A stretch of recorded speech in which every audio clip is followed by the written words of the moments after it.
এবার সরাসরি মোহাম্মদ ইউনূসের নোবেল কেড়ে নেওয়ার দাবি তুললেন সাংবাদিক মহল। বাংলাদেশের সাংবাদিকদের উপর দমন-পীড়নের অভিযোগ ঘিরে নতুন বিতর্ক তৈরি হয়েছে। একাধিক সাংবাদিক সংগঠন দাবি করেছে, অন্তর্বর্তী সরকারের প্রাক্তন প্রধান উপদেষ্টা মোহাম্মদ ইউনূসের প্রশাসনিক আমলে সংবাদ মাধ্যমের কর্মীদের বিরুদ্ধে ব্যাপক হারে মামলা, গ্রেপ্তারি এবং পেশাগত বাধার ঘটনা ঘটেছে। সেই অভিযোগের ভিত্তিতেই এবার ইউনূসের নোবেল শান্তি পুরস্কার প্রত্যাহারের দাবিও উঠতে শুরু করেছে।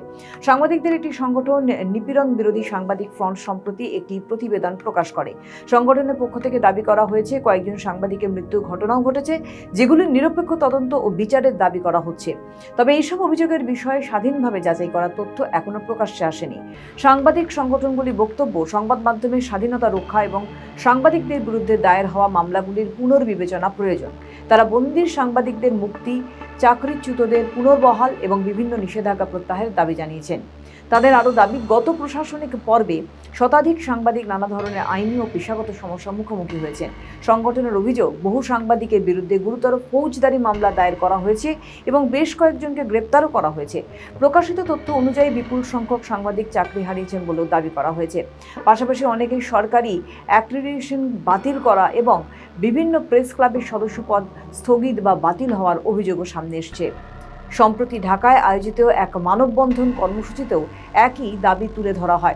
অংশগ্রহণকারীদের বক্তব্য, সংবাদ মাধ্যমের স্বাধীনতা নিশ্চিত না হলে গণতান্ত্রিক পরিবেশ ক্ষতিগ্রস্ত হবে। এদিকে বাংলাদেশের বর্তমান প্রশাসনের কাছেও এই বিষয়গুলির সমাধানের দাবি জানানো হয়েছে। সাংবাদিক সংগঠনগুলির অভিযোগ, পূর্ববর্তী সময়ে মামলাগুলির অনেকগুলি এখন নিষ্পত্তি হয়নি এবং কিছু ক্ষেত্রে অভিযুক্তদের বিরুদ্ধে চার্জশিটও দাখিল করা হয়নি। তবে মোহাম্মদ ইউনূস বা তাঁর ঘনিষ্ঠ মহলের তরফে এই অভিযোগগুলির বিষয়ে আনুষ্ঠানিক প্রতিক্রিয়া প্রকাশ্যে আসেনি। ফলে অভিযোগ ও পাল্টা ব্যাখ্যার মধ্যে বিতর্ক আরও জোরালো হয়েছে। রাজনৈতিক বিশ্লেষকদের মতে, বাংলাদেশের সংবাদ মাধ্যমের স্বাধীনতা, মানবাধিকার এবং রাজনৈতিক জবাবদিহি নিয়ে বিতর্ক আগামী দিনেও আলোচনার কেন্দ্রবিন্দুতে থাকবে। অভিযোগগুলির নিরপেক্ষ তদন্ত এবং তথ্যভিত্তিক মূল্যায়নই এই বিতর্কের ভবিষ্যৎ নির্ধারণ করবে।